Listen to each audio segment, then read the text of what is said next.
And it's a good Thursday. I hope it's a good one for you. Glad you're with me. And come on in. Just come on in to my little world for a minute or two. I grew up in the city. Oh, pretty good city. It's a good life. But there's some things I didn't learn. Some things I didn't learn about people while I was there.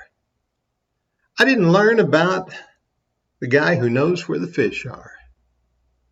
Hadn't been long when my young wife and I first moved into the small town. Some of you would know about this. And when we moved into this small town, there was a fellow that we met there pretty quickly. Ate dinner at his house. I think the second time we visited. Second time we visited town before we actually moved there, we ate dinner at his house. Proved to be an interesting character. We got to be friends. There were things about him that challenged me. Pretty strong in his mind about certain ideas, whether he would agree with them or not. He was going to believe what he believed. We got into a lot of Bible discussions about things in which we didn't necessarily agree, but a lot of things we did. His name was Virgil. Yeah, some of you know who I'm talking about. Virgil was an interesting character.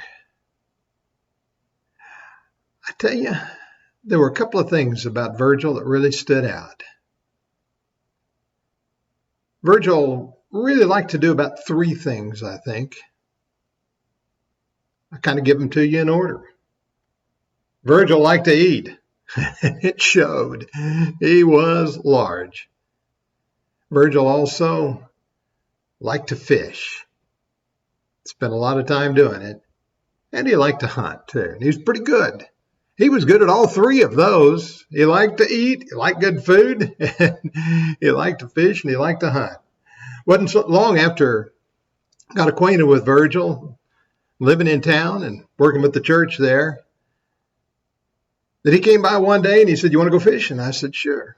He said, "Okay, I'll come by tomorrow evening and we'll go fishing." Well, in my mind, evening was supper time about. Late afternoon, maybe even after supper. We'd go fishing before the sun went down. I didn't know where, didn't know what we'd be doing, but he said, "I'll come get you." Well, along about 1 o'clock, he came knocking on the office door and said, "You ready to go?" I said, "I thought you said this evening." He said, "It is evening." Anyway, I said, "Well, let me get together here. We'll get my stuff and we'll head out and we'll go fishing." And so we did. And that was my first experience, learned with him. But what I learned pretty quickly was when you went fishing with Virgil, you almost always came back with fish. He just seemed to know what pond or what creek, what river, whatever, what lake had the fish biting. We fished for catfish, crappie, and about anything.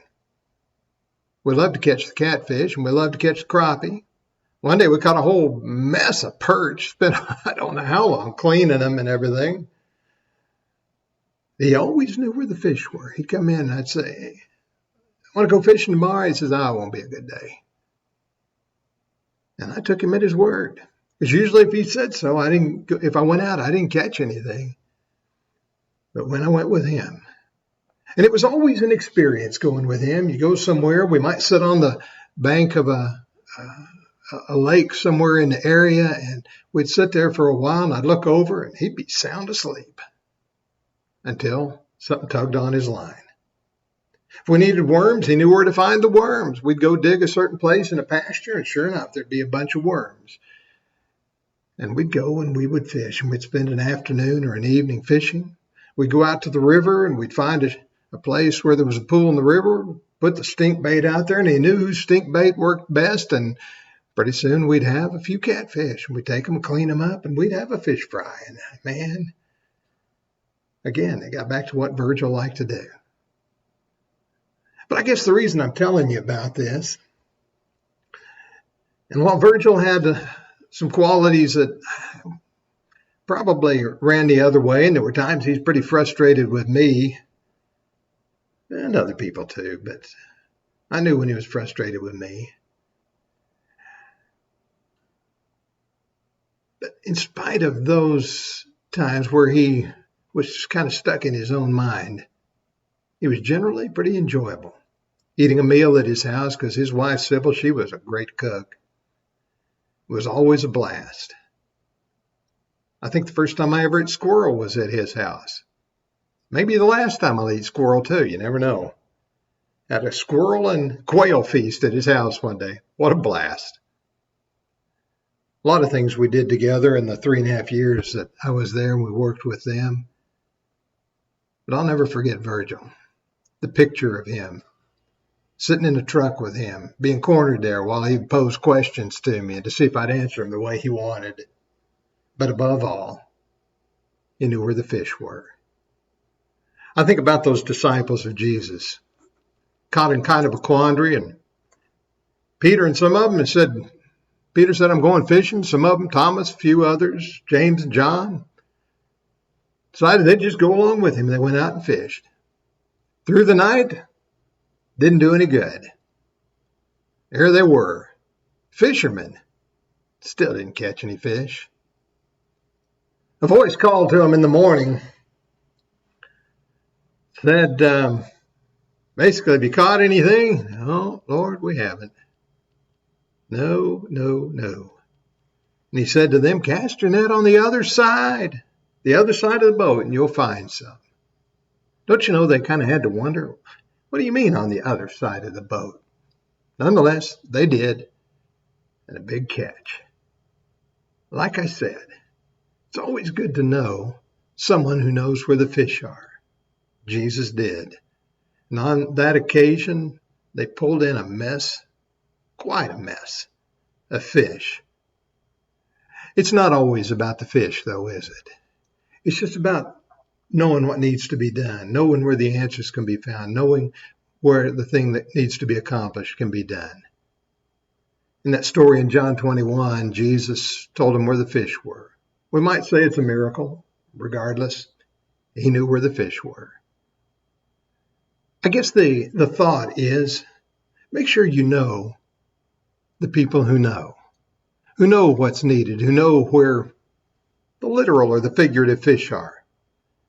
Know where the people who can get things done are. Know who holds the opportunity that may be ahead. Or, on the other end, try to be that guy. Try to be the guy that says, hey, let's go fishing tomorrow evening. And make sure you know where the fish are. Be the one that they can count on who knows exactly where things are. Yeah, I think that's a pretty good lesson. If I didn't learn anything else from Virgil, I didn't learn where the fish are always. I don't have him anymore. Virgil's long gone. But I learned how important it is to know somebody who really knows where the fish are. Hey, I hope it's a great Thursday for you, and I hope you're enjoying things. It's beautiful. And you know what? We'll share some more things further down the road. Thanks for being with me today.